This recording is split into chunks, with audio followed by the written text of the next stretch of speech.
When you're the best-selling item on a platform, there's a lot of expectations that rest on your shoulders. Now, about a month ago, I bought the best-selling watch on AliExpress. Now, is this watch here the best watch on my collection? Not even close. But this watch has shipped a lot of units and it's only $3 US.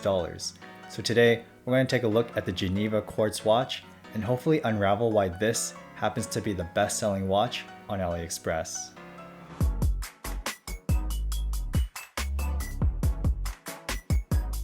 Now, if you haven't heard of AliExpress before, it's sort of like a Chinese Amazon. You can find pretty much everything from electronics to clothes to sports equipment, and of course, watches.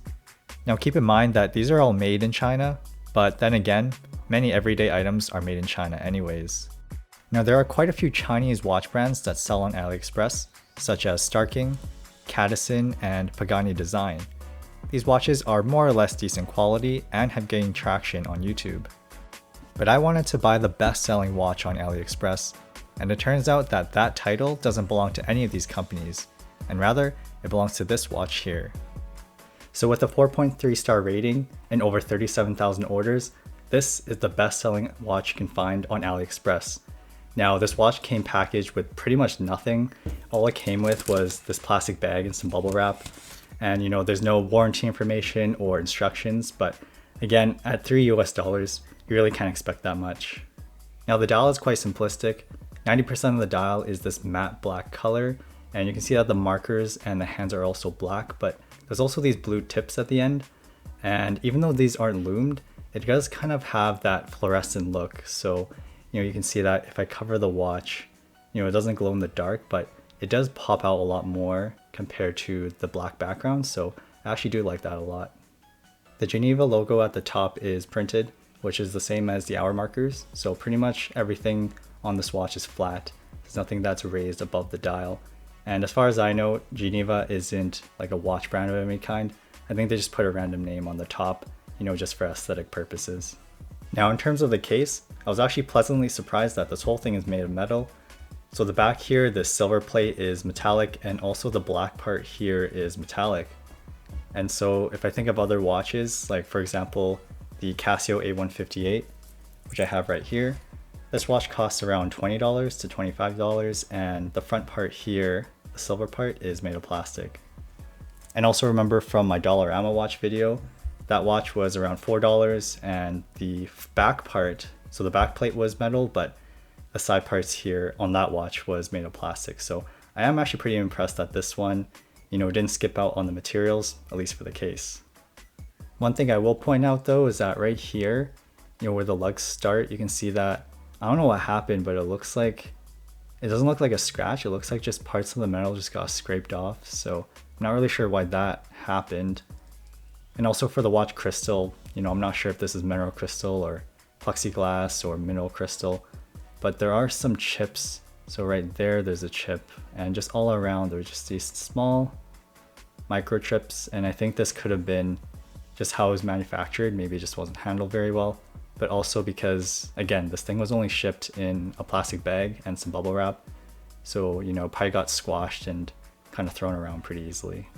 Now the crown is pretty operable. You can see that the crown isn't too big, but I can easily pull it out and change the time. And there's no resistance when I turn it. In fact, there's probably not enough resistance. It does feel kind of loose. And you'll notice that when I turn it, the seconds hand, it does wobble a little bit. So again, maybe the movement probably isn't that high quality, which again, it makes sense. Now I will say that the leather strap in this watch isn't that great. It is better than that Dollarama watch, which I feel like that strap was kind of like a cardboard texture. This one just feels more like a synthetic plasticky texture. So I guess that is a step up, and this buckle here I believe is made of metal. One thing I will note is that I don't know why, but the leather strap just feels kind of sticky or like an oily texture. So I don't know if that's just because it's new or it's because, this is poor manufacturing. And also the holes here, they actually aren't cut out yet. So I think I'll just have to punch them out myself when I do try it on. So here's a wrist shot on my 6-inch wrist, and you can see that it just barely fits. I think the lugs are a little bit too long, and the lug to lug, at least when I measured it, is 47 millimeters. The case size is around 39 millimeters. The height is pretty thin at 7mm, but that's pretty common for quartz watches. And these are 20mm lugs.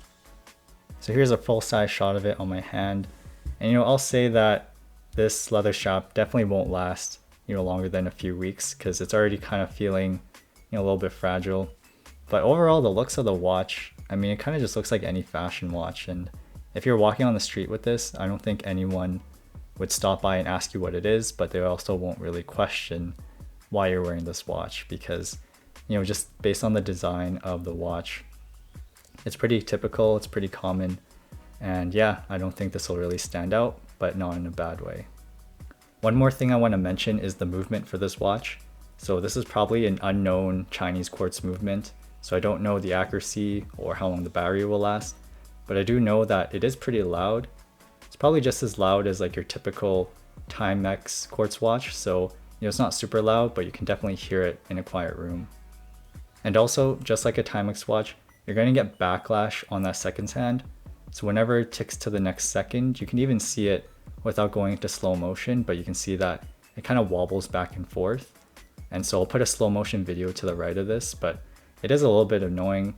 And quartz enthusiasts, those who like high accuracy quartz watches, they're really not going to like that backlash, but it's a $3 quartz watch, so you might not even notice it. And just another quick thing, I just tried to pry off the back just to look at the movement and the battery, but I wasn't able to. So maybe if you go to a watchmaker, they'll be able to pry off the back, but otherwise this thing looks pretty sealed. But on the other hand, it's probably easier just to buy another watch than to try and change the battery. So overall, I think this watch is pretty generic. After looking at it for a few days, I really don't see why this watch is any more special than another watch on AliExpress. The design is pretty standard. The materials are subpar at best. And so yeah, I really don't know why so many people decide to buy this watch. So honestly, I don't think I'd recommend this watch to anybody. Even if you're trying to find a watch at a really low price, you can look at maybe a Casio or a Timex watch. I think this watch, even though it's $3 and it seems like a good deal, I think you're sacrificing a lot in terms of quality and performance just to save a few bucks. So, overall, I think I would try and avoid this watch. Now, there are a few good things to say about this watch. I do like how it's a full metal body, and there's watches that are $20, $30, $40 that still have plastic casings, so that's one good thing. And also just the fact that I bought this off AliExpress, and at least it arrived to my doorstep about in a month's time, and it is fully functioning, so that is something to be said. So unfortunately for me, this has pretty much just been a waste of $3, but at least you guys can see what the best selling watch on AliExpress is. It is the Geneva Quartz watch. So thank you all for watching. Hope you guys enjoyed the video. And as always, I'll see you guys next time.